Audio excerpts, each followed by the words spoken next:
You're here, which means that you've found Spirit Crumbs, leading you to your inner light worker.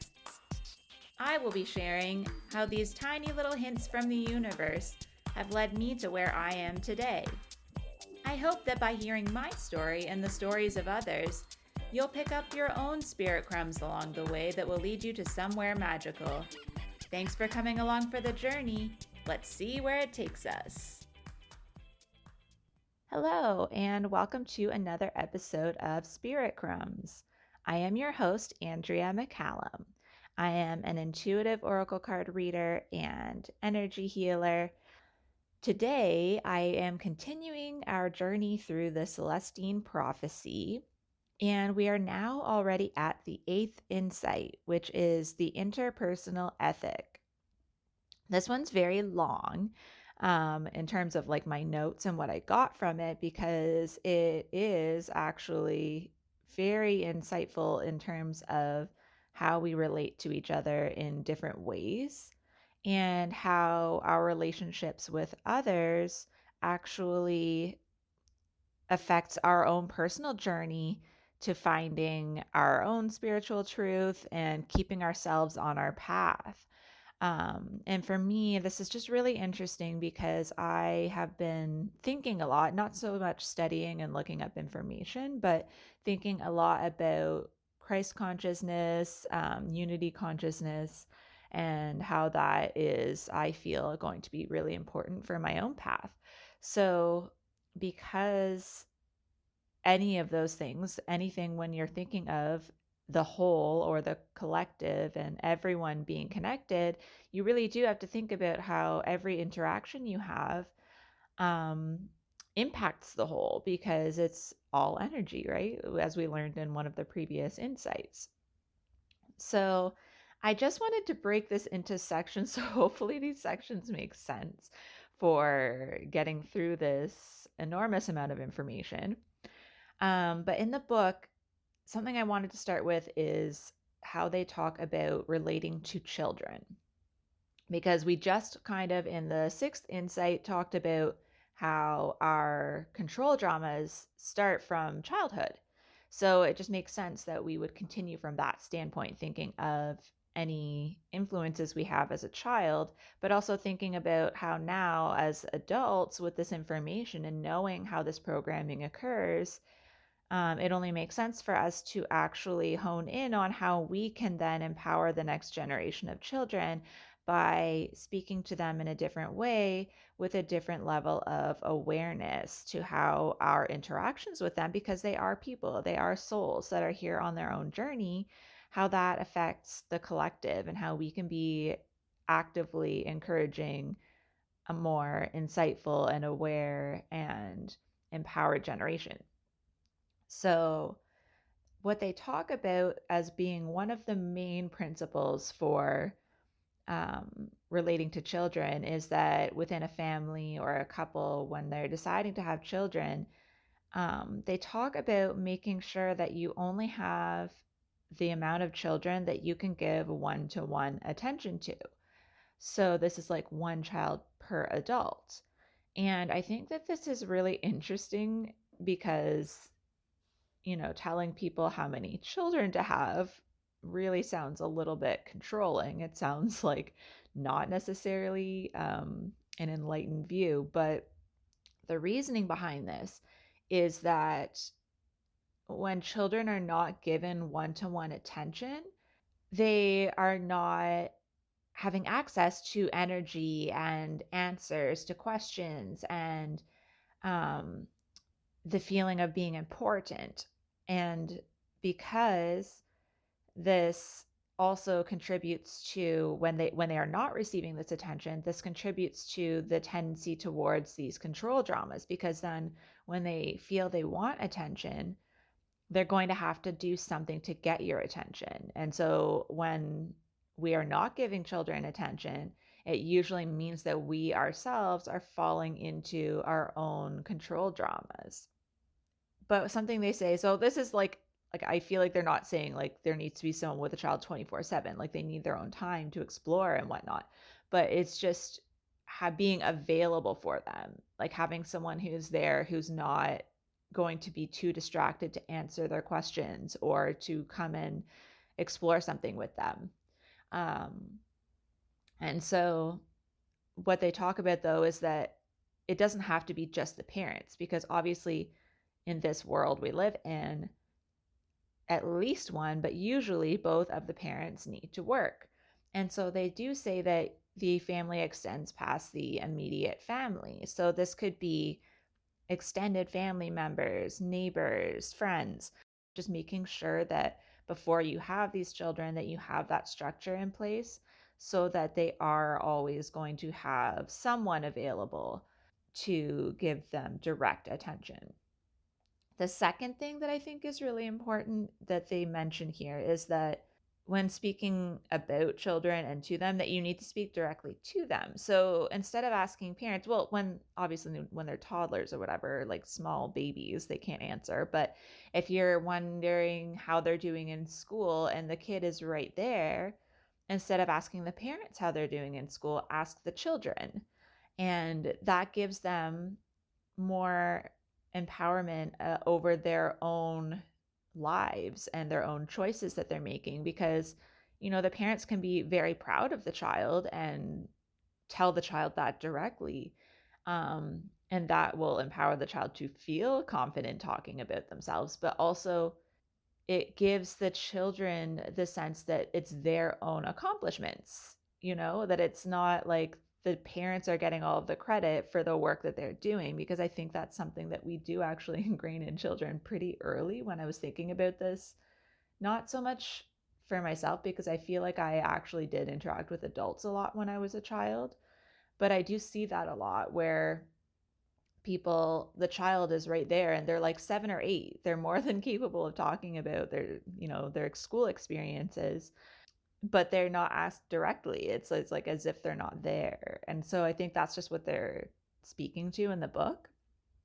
And something else that's interesting is they talk about, there's a situation in the book where they're talking to someone who has a child, and they talk about like joking with kids and like making stuff up. And they say that like when a child asks a legitimate question, like how something works or why something happens, you do need to spend time, even if it means you have to walk away and come back, finding a correct answer for them, because it's something that's coming up in the moment for a reason for them to develop. And so if they have a question, it's something that's important to them. So it needs to be taken seriously and answered them properly. You can't just make up something silly.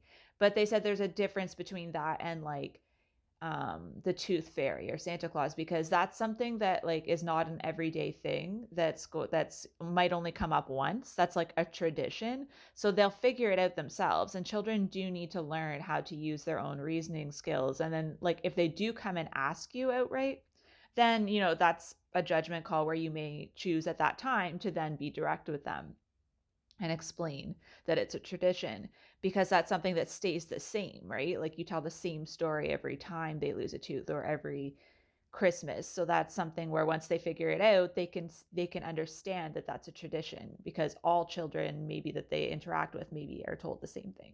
Whereas if they ask, why a certain animal behaves a certain way and you make up a story, that's like a very different situation, because that's something that's helping their understanding of the world that they encounter on like a daily basis, and it's something that they had a curiosity about. And now if they learn that that's different, then that's not true, that was a one-time thing where they asked you a question, and then they're going to start having trouble trusting when someone tells them information or their own instincts even. Whereas like if it's a tradition, then they can understand that, and they can understand, oh, that was a tradition that was told to me, you know, different ways. Whereas if they ask you why an animal does something and then you lie and make up a story, then they go and ask another adult and they actually take the time to explain it to them. That's getting two different answers for the same question. So that was just something else that I found really interesting, because they actually touched on both sides of that, because it's like the real world versus like a fantasy tradition. So that was really interesting. And then the worst thing that can happen is when you are draining their energy when you connect with them. Because, as adults who have a lot of conditioning, we don't really like discriminate against like who we're taking energy from. If we have these control dramas, they're going to play out whether it's with a child or another adult. It doesn't matter to us what the interaction is. So it's also important to make sure that we're always giving energy to children, to make sure that they are feeling confident in interacting with other people. Because if you're always draining them, then they're going to develop some very strong control dramas. And then connecting with other people outside of the family and outside of their regular interactions are going to be very difficult when they're older. And they actually talk about correcting them. Like when you're correcting them with something, that's where it's actually like the worst way to drain energy from them, because they're learning. They're like new little souls on this planet being like, what is happening? So when they make a mistake, if you yell at them, being an intimidator, if you keep asking them a million questions until you find fault with them and you're, interrogating them, that's draining their energy.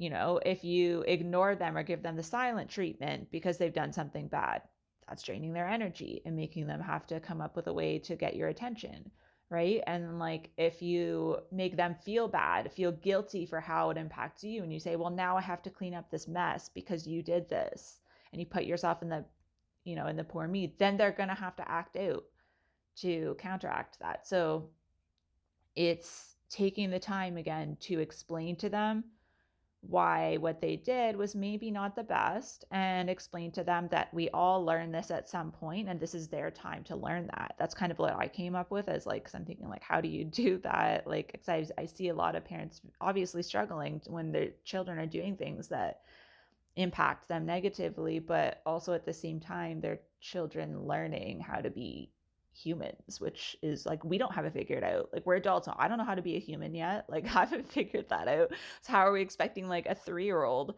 to just come here as like this beautiful little soul still connected to like source, and then trying to be like an active human? And so there's this like delicate balance, because we are expected to, in this book, like the Interpersonal Ethic, in regards to children, we are supposed to talk to them directly and make sure that we have energy for them. And part of that is holding space, is kind of what I'm thinking for like the learning, right? And really embracing that curiosity and that like childlike wonder, because that's a gift for us as well, because it gives us a new perspective. It's a new human experiencing something that has become probably mundane to us and maybe a little bit irritating to have to explain, but at the same time, it's part of being human. We all learned it at some point, and it's just their turn, right? So that's something that I found really interesting as well, because I know I see a lot of people just like instantly just yelling at a kid, like, that's wrong, you don't do that. But it's like, when did you have the conversation with them to explain why and what they could have done differently, or ask them just, why they felt that way in that moment, as opposed to just yelling at them like they're not dogs. Like, I know there's moments where obviously I'm not a parent. Like, I know there's moments when you see a child not listening multiple times and you need to get their attention. Obviously, this is not like an all-encompassing rule, but on a general basis, if they do something like make a mess or do something that's harmful, just explaining it to them at least the first time, to make sure that they understand what the action was that led to your reaction, if you do happen to react a different way. Because if they don't understand what is wrong about it, they're going to keep doing it. And I think that that's really important to understand, is like, they may eventually see the correlation between the action and what you're expressing, but understanding it the first time from like why it is not a correct action, I guess you could say, actually just helps them move forward in the world. So that was interesting when I read that part. And then children should learn about the world from adults, not other children. And this is like kind of what like it leads into like back into the idea that like there has to be an adult available to answer questions. So like yes, they need to have time with children, but then like when they come and ask you a question about the world, you need to answer them, because like if adults aren't answering their questions in a satisfactory way where they understand it, they're gonna all talk amongst themselves. Like I'm sure you remember being a kid and trying to figure stuff out with your friends and coming up with like whatever limited knowledge you had and figuring things out like with like child logic, right? And then it also depends on like you have to, if you're going to say okay, well let the kids figure it out, I'm sure one of them knows, but like how do you know if like all the parents aren't doing the same thing, right? Like if all the parents, or if the parents are just making stuff up in the moment, you don't know how the other parents are parenting, right? So like again, I'm not a parent, but from the book, this is what they're saying, is that like there should be a child around, I mean, an adult around for the child to get this information from, because they lead this into also being a cause of like the lack mentality. Because if they believe there's not enough energy for them at home, or like just in general in the world, if they have this sense that like there's not enough energy in one place, they have to go get it somewhere else, that actually transitions into like their belief around like source energy. So like the reasons why a lot of us believe there's not enough of, whether that being like money, ideas, space for people to have like similar ideas, that kind of thing. That's where that kind of starts, is like as a child, if they're believing like that there's not enough time or energy for them, then that translates into other things later on in life that they're looking for, that they know are necessary for life, right? And that's where lack mentality can start, which was super interesting. So that's kind of like the consensus, I guess, in the book about children and how to interact with them. And then the next part is, I kind of touched on it before because it related to um, some things I was talking about. But the second thing that they talk about is being addicted to a person. And so they talk about how there's this like euphoria when you meet someone at the beginning, and like you're really pulling energy from that person. Like you just want all of their energy. And you don't really realize until you've been doing it for a while with each other, where you're each depending on each other for energy, that eventually it's not going to seem like enough, because like no human is like an endless source of energy, right? Like we have to be getting it from somewhere else. And so what happens is, once we like, I guess subconsciously in this case, realize that it's not enough, then we fall back into control dramas, because we still are only depending on that person for energy.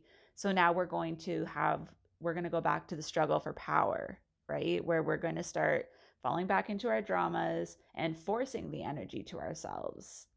And so that just goes right back into what we talked about before, where, we're only fighting for energy from each other. Whereas if we are, because what they talk about is that it's like once you choose to plug yourself into a person instead of source, you have to like you can only get your energy from one source, really. Like, so you have to either choose, are you going to be consistent and be your own, self-contained person that's just connected to source and then just be interacting with other people, or are you going to unplug from source and choose to just take energy from other people? um, and then what they talk about is some of the reasons why we have this in romantic relationships can be if we are, let's say, like we have primarily masculine or feminine energy. And again, this can be a male or female. They say in the book that it's typically we're looking for the opposite. So that's why often it goes back to like psychological things too, with like the opposite sex parent. You need that person to be available for you to experience the opposite energy. And so you need to learn, before you enter into a relationship, you have to learn how to get this opposite energy from source before you can be in a relationship, because otherwise it's like premature and you're going to become dependent on that person for that opposite energy. Whereas source is both. It's masculine and feminine. It's whole, right? And so they talk about, like, going back to children just for one point, that because we tend to depend on the opposite parent for that kind of energy to learn it, it has to be unconditional. And that's where, like, the open and, like, availability becomes important, because that parent needs to be open, they need to be able to communicate with the child, but they also have to be transparent that they are, like, a human trying to be a human, right? Like, they can't make themselves seem like magical or mysterious. So the less we know about that parent, the more we can put power in, their elusiveness, or like that they must be so powerful, if it's so difficult to reach them. Versus if they're like, look, I'm a person, I'm sorry I behaved this way, like, I have this attention, and you can answer their questions about themselves. They can tell you about themselves, that they're doing this work or whatever, that this is what they do during the day.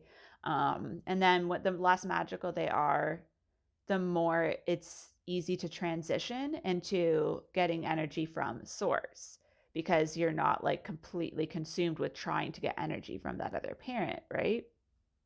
So the idea is, which I'm sure we've all heard it in some capacity, that we tend to think that two people are halves that make up a whole together, but that's codependence. That it's actually, like, what we need to do is stabilize our channel with the universe, and that way we're each whole separately. We have access to both types of energy. It's platonic, and then we can then connect with another person and then become, like, a super person that is, like, not pulling from our path. So we're both still on our path in that case. We're both, just complementing one another. We're both giving energy to one another freely because we have an unlimited source. We're not dependent on one another. And then it just is a more balanced relationship. And they talk about how what you can do is, if you're kind of in that in-between stage where, like, you're not a child anymore, you're not going to be still, like, maybe attempting to get the relationship with your parent right, in order to just not have that tendency towards codependency. But what you can do is just, like, with platonic friends who are of the opposite energy that you require, and learning how to be very transparent with that person. Learn how to just talk about, like, your humanness and what you're experiencing, taking the mystery out of those people. Um, and then that kind of, like, curbs your tendency to have that, like, love at first sight, like, obsession, because you realize that it's not the other person that's magical, it's, like, source that's magical. So yes, we are all magical beings because we can receive energy from source, but it's not a mystery where their energy is coming from, because we already understand that we're both whole. So that was, like, a huge point to me. I was like, wow, that's really interesting to think about, that we need to be more transparent and be able to have these, like, platonic relationships where we're not having other expectations, where we're just being honest and being like, I'm just a person doing my thing, and then learning about the other person as well and sharing about ourselves. So um that is kind of like what a bit enough about, like, that point about getting obsessed with a person. um because then what I was saying earlier is, like, what happens is that actually impacts how um we speed up our own evolution and have our questions answered. And that is also because it's often people, it says in the book, always a person who brings you the answer. So you need to be able to interact with people on a balanced level. Because, like, what if the person who's bringing you the answer is someone of the opposite energy to you, and you immediately just have this, like, love at first sight thing happening, when really they were just meant to be a messenger, right? And I think that happens with us sometimes, where what they say is that, like, in the book they talk about how people, sometimes your only interaction is just to get this information, but it's really important information, so you really connect well with that person. And so this can get confusing if your instinct is to automatically just be like attracted to the person, and like maybe you won't even get the message, right? Like maybe you will not be able to listen to their story and their information and slow down the interaction enough to get the proper information and to get that platonic just understanding of one another out of the way, right? And so it talks about how we are supposed to be, instead of trying to take energy from people, we're supposed to be energizing them, sending them energy, because the more energy you send to a person, the more they can really feel connected and sense their own truth that they can share with you, which is what you need from them in those interactions. And so it's like they talk about it being in the book the same as like when you're trying to get energy from like plants in your environment, that you're like appreciating their wholeness and their beauty and what makes them unique. And then when we project that energy on, they project it back to us by offering us the information that they, unique information that they have to share. Um, and that goes to like this other point that they say, where what'll happen is when someone is meant to be the person to give you information, what'll happen is like, it's things that I'm sure we've all experienced in some way, where it's like you have this instant recognition of a person, like they look familiar and you're not sure why. And they say here that it's because it's someone, it's a member of like a similar thought group, where you're on like a similar evolution path and they do have the message for you. And so they say like what'll happen is often, if you make sudden eye, if you're searching for an answer and this person looks familiar, and then you make like sudden eye contact or something, that's someone that you need to talk to. But this is where it becomes important that you go to the person and just have a general transparent conversation and try to just send them energy in order to connect in a more just one-to-one even level, like a balanced conversation, so that you're not expecting anything of this person. You're offering energy to that person. You're sending energy to them so that they feel empowered to share their truth.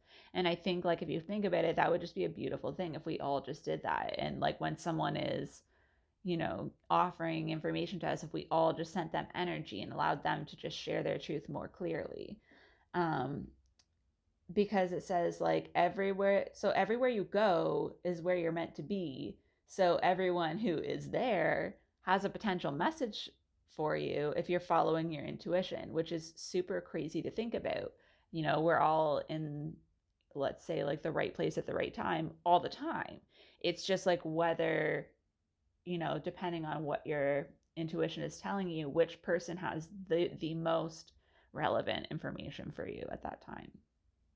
And then when you appreciate people on a deeper level, you can see their honest self. And then it becomes almost like a natural and telepathic communication. And it, like, I know we've all met people like that, where you just really genuinely do want to send them energy. You want to wish them well. You want to hear what they have to say. You appreciate them so much for who they are, right? And like, that is something that the more we practice doing this in our daily interactions with people who maybe aren't very close to us, the more easy it will be to form these relationships in general. And what they talk about too in this is that like when two or more people are together, you can build each other up, because there's no attachment or like intention to like who's going to speak next, and like to um project that in that energy. It's just whoever you feel needs to have that energy at that time. So if we're all consciously sending in for like our energy to people, whoever we feel needs to has something to share, that's how we get to what they call, in the next thing I'm going to talk about, conscious conversation. And so what they're saying is whoever's talking, everyone else is sending energy to them, because we really want to hear their full truth fully expressed. We don't want them to feel like we are trying to take back the energy of the group. Um, and so the energy is moved to the person who's meant to contribute next. So like, when you feel a shift where like you're kind of looking at the next person thinking like, oh, that I feel like that person has something to respond to. Um, that's kind of what'll happen is whoever has the most powerful thought is where the energy will go to, because that will help to get the most clarity for everyone. So then if everyone starts projecting energy to the next person, eventually you will actually feel the energy shift when it's your turn to speak, because everyone will naturally be moving from person to person. And so you'll just have like an idea in your head that's very clear, and then you'll just notice that the energy is shifting your way. And I think that what happens here is what they talk about is that this is really hard because some people get inflated with the power and it feels good, so they keep talking. Like, those people who like just want nothing but to just keep talking and keep sharing information and keep like expanding on ideas, whereas like you feel like you have things to contribute, and like everything they're saying you're like, oh, I feel like this would be good for them to know, or I have all this information, but they move through subjects over and over again because they're getting the attention. And then by the time they finish talking, you're really unsure of like what you are meant to share, because they've moved past all of the really clear insights you had, and now they're kind of muddled together. So it like doesn't feel like a conversation. It feels like they had a monologue and now you're expected to have a monologue to respond, but there's so much that you're like, I don't even know where to go with this. Whereas if they had allowed you, felt that you had that next thing to contribute, you probably would have contributed something, and then they would have sensed that, and then when you were done, they probably would have had the next thought to continue. So it's just something that is really interesting to keep in mind, because other people will have the opposite, where they don't want to risk saying their idea because they're not trusting it, and then that fragments the group, where there's like awkward pauses where like everyone's kind of like waiting for you to say something, but then you're like, I don't know, I lost it or whatever. Like, even though you had an idea, because then what happens is that also prevents the rest of the group from benefiting from that message. So then also, when you subconsciously or purposely leave someone out of a conversation or reject them, they sense that they are not receiving that all that energy that is being sent around. But then the group also misses their messages because they're there for a reason. If they're there at that time, like I was saying before, what they say is that it's like you're always in the right place at the right time. And so instead of focusing on something we dislike about the person, because that's what disconnects them from the energy, we need to try to find something of beauty in that person to keep them included, because we actually need to realize that like we need their energy too. We need everyone's energy because we're all part of a whole, right? So if we're starting to fragment and pick and choose what part of the whole, which we're all a part of, is important, then we're also doing ourselves a disservice. So like the ideal thing is that everyone has their own individual energy field. Then we're merging those, having a big pool of energy, and then each person can sense whose turn it is to speak, including themselves, making sure that that flows. And then that also just allows everyone to like raise their vibration on like an equal level. And then I also just wanted to mention that they talk about this being in just relationships in general too. So even like within like family relationships or um, romantic relationships, like there needs to be a balance in the sharing, where like it can't always be just one person talking about their day to the point where they exhaust the other person because they're not leaving space. Um, and it can't be the other way, where someone's like withholding all the information either, because then the other person is not benefiting from what they're meant to share. So I know this is a really long one, but I really hope that you all are appreciating the messages as much as I did when I read it and went through it again. So have a great day. I'll see you in the next episode. Thank you so much for joining me on another episode of Spirit Crumbs. You can find me on Instagram for this podcast at Spirit Crumbs, or you can also find me at Concrete and Crystals for my own spiritual offerings and more tidbits about my own journey. Thank you for listening, and we'll see you in the next episode.